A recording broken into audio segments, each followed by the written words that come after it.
Hello, and welcome to this demo on working with the Workflow Analyzer in UiPath Studio. Throughout this demo, we'll execute an analysis of our project to check for validation errors and any quality and reliability standards set as rules in the Workflow Analyzer. Use the Error List panel to find errors within the workflow and use the description and additional resources to solve them. Edit the Workflow Analyzer rules.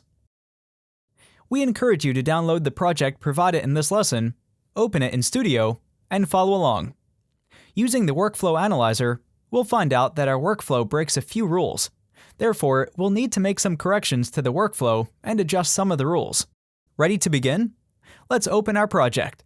In this flowchart, we have two activities: Read Range, which reads the Excel data into a data table, and Use Application Browser, which navigates to the RPA Challenge webpage.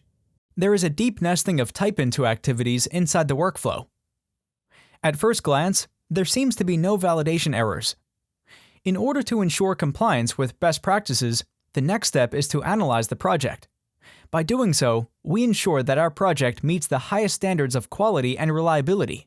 On the Design ribbon, there is an option called Analyze File.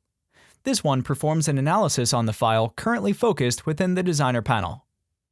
We have another 4 options available when clicking the Analyze File drop-down menu. Analyze Project analyzes all files in the automation project. Validate File checks a specific file only for validation errors. Validate Project checks the project only for validation errors. Workflow Analyzer Settings allows us to configure Workflow Analyzer rules. It's time to analyze the project, sort and filter the results, and address any errors or warnings. To run the analysis, we must select Analyze Project. Before running the analysis, UiPath Studio performs project validation. Due to this, our project's validation error is displayed in this Error List panel. The Error List panel displays errors found in the file or project during the validation process, together with errors generated by rules set in the Workflow Analyzer. Let's double-click the error message to focus on the activity that holds it. It takes us to the Read Range activity, and we can notice that there's a problem with the variable name provided under the Output section of the Properties panel. Let's check the Variables panel. And here it is. The data table variable has another name. An S is missing. Let's add it. Going back to our activity, we notice that the variable name has been changed to Names Data Tables, and the compilation error has been cleared. Okay, let's run the analysis again. Since the workflow passed validation, the analysis results are displayed in the Error List panel. We have 1 error, 3 warnings, and 2 info-level messages. Additionally, we can use this panel to click the headers to sort the results by code, name, description, or file, filter the entries by scope or rule, get a recommendation, and access documentation for a specific issue. What should be our next step? Indeed, one of the results is an error. We should handle this first. To do so, let's see how we can sort out the items in the list. We can click the code header to sort by code.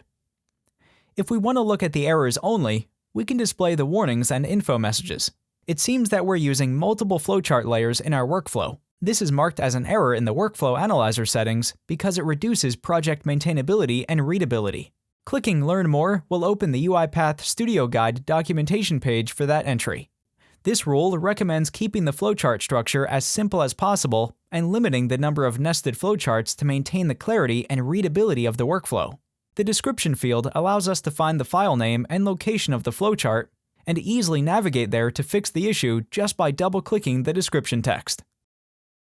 Perfect! We found the flowchart that's causing the issue. Flowchart data input. In accordance with our rule, let's cut the activities from here and paste them 1 level higher in our workflow.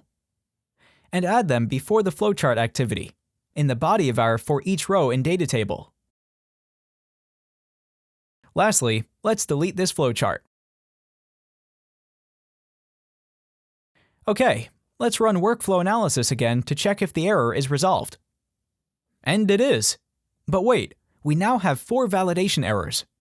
The reason for this is that we've copied and pasted flowchart activities without extending the scope of the variables. When we removed the flowchart, the related variables were removed as well.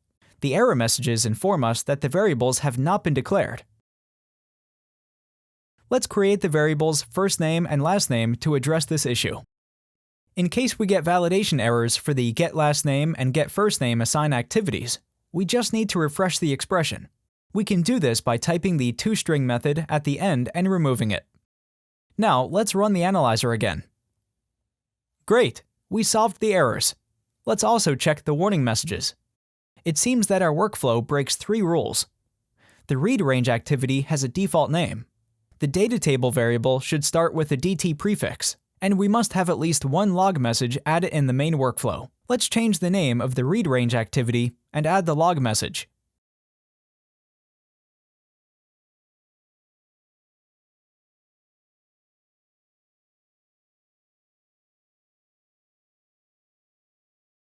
As for the remaining warning, we'll see how to edit the rules next. Let's take a look at the Workflow Analyzer rules and edit them. Click the Workflow Analyzer settings we saw earlier. Here we can see a list of all available rules, filter and sort rules, disable or enable rules, change the default action level, and edit rule content. Each rule has an ID, name, description, and recommendation. The ID contains the origin, category, and number. For example, Project Workflow Count has the code STANA003. To define a configuration specific to our project, we can enable or disable a rule by checking or unchecking the box next to it. As a default, rules are sorted by code in the window, and enabled rules are displayed first. Each rule has a scope to which it applies. At the activity level, the rules are enforced by checking variables, arguments, and properties.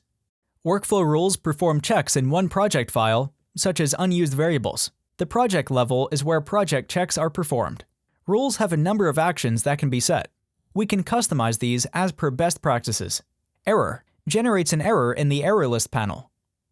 Warning generates a warning in the error list panel. Info generates a message in the error list panel. Verbose creates large log files.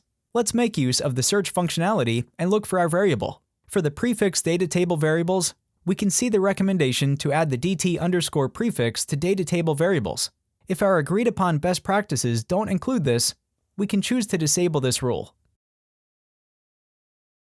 And run the Workflow Analyzer, and no warnings were triggered. Best practices recommended using the data table prefix for variables, so we must ensure that the rule is enabled and that the variables are compliant.